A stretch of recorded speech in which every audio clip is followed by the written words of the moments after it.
She was 62, grieving, and just wanted to feel alive again. He was 34, charming, with ocean eyes and a past no one could trace. In the beachside paradise of Naples, Florida, their romance began like a fairy tale. But 3 months later, he vanished. No goodbye. No trace. And her dead husband's $40,000 wedding ring? Gone. What Eleanor did next didn't just shock the police, it changed her life forever. This is the story of a widow, a conman, and the boldest sting operation you've never heard of. Naples, Florida. To most people, it was paradise. A coastal jewel nestled in the Gulf of Mexico where snowbirds came to escape winter, retirees settled to live out their golden years in luxury, and time seemed to stretch out slowly like the waves kissing the sugar-white sand. To Eleanor Whitmore, Naples was a second chance. After losing her husband of 40 years to cancer, she had sold their house in Michigan, packed up a lifetime of memories, and moved into a waterfront home in the gated community of Palm Haven. With its manicured lawns, private beach, and weekly book clubs, Palm Haven seemed like the kind of place where grief would fade and life would bloom again. But Eleanor didn't move to Naples for peace. Not entirely. She was looking for something she couldn't name. A feeling. A spark. A reason to still get out of bed every morning. That spark came one evening at a beachfront bar called the Coral Tap. It was supposed to be a quick drink with her neighbor, a widowed woman named Margaret, who insisted Eleanor couldn't just sit home watering orchids and rereading Jane Austen. Margaret had a zest for life that bordered on reckless. She wore turquoise eyeliner and had once dated a man 30 years her junior. Eleanor, initially resistant, found herself agreeing out of curiosity more than anything. The Coral Tap was alive with soft jazz, the clinking of cocktail glasses, and the murmur of laughter. And behind the bar was a man who didn't seem to belong to that place or time. He was tall, mid-30s, dark-haired with a 5 o'clock shadow, and a grin that looked carved out of mischief itself. He wore a white shirt rolled at the sleeves, revealing forearms inked with faded tattoos. When he saw Eleanor approach the bar, he smiled directly at her. Not in the polite way that young men smile at older women, but like he saw her. "What's your poison?" he asked, voice like warm bourbon. Eleanor blinked, caught off guard. "Vodka martini. Dry. No olives." He nodded approvingly. "A woman who knows what she wants. I like that." His name was Jake Thompson. And from that night on, nothing in Eleanor's life would ever be the same. Over the next few weeks, Eleanor found herself visiting the Coral Tap more frequently. She told herself it was for the ocean breeze or Margaret's company, but deep down she knew the truth: it was Jake. There was something disarming about the way he leaned on the bar when he talked to her, the way he listened like she was the most fascinating person in the room. Jake had a past, but he never gave away too much. He spoke in half hints and charming riddles, always deflecting with a joke when pressed. Eleanor knew he wasn't just a bartender. There was an edge to him, something raw and unfinished. One night, after too many drinks and a walk on the beach under a silver moon, Jake kissed her. Eleanor, flushed with wine and adrenaline, kissed him back. She was 62. He was 34. It should have felt absurd. It didn't.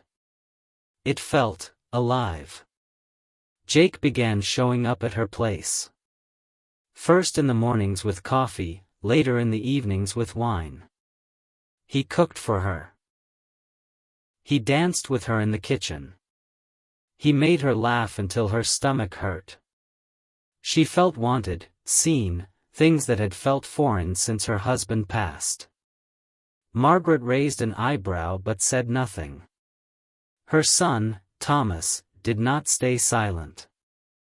"You can't be serious," Thomas said during one of his monthly visits from Chicago. "He's closer to my age than yours." Eleanor sipped her tea calmly. "He's kind. He makes me happy. That's all that matters." Thomas looked unconvinced. "Men like that, young, broke, charming, they look for women like you. Wealthy. Vulnerable." Eleanor hated the word. Vulnerable. Like she was some porcelain figurine waiting to be broken. But a part of her knew Thomas had a point. Then came the oddities. A missing Rolex. A charge on her credit card she didn't recognize. Jake always had an explanation, always quick, always convincing. Still, she started locking drawers. Watching statements more closely. Then, one morning, she woke up to find Jake gone. And a note on her kitchen counter: "I'll explain everything. I just need time.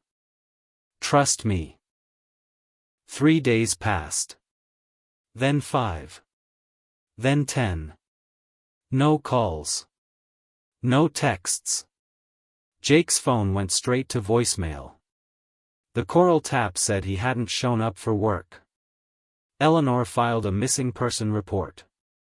The detective, young, tired-looking, was polite but unsurprised. "Ma'am, these things happen. Sometimes people just don't want to be found." But Eleanor knew something was wrong. This wasn't just a lover's spat or a ghosting. Jake had left too abruptly. And he'd taken her late husband's wedding ring, which she kept in a velvet box in the closet. That ring was worth over $40,000.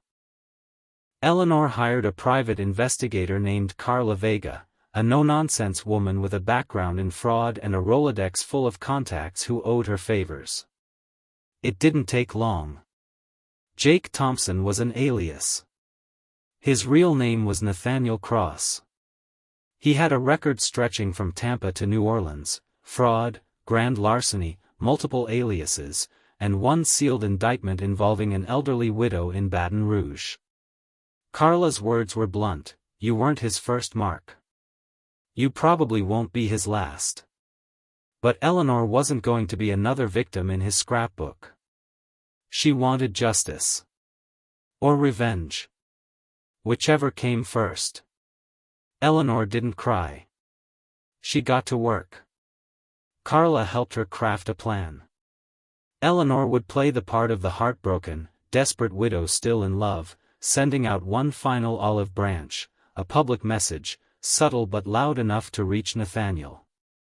She posted a letter in the local paper, the kind of sentimental column people skipped past. It read, "To the man who made me believe again.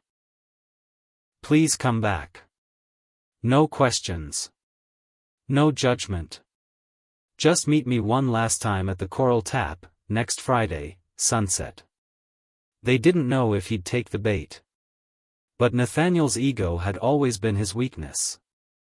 Friday came.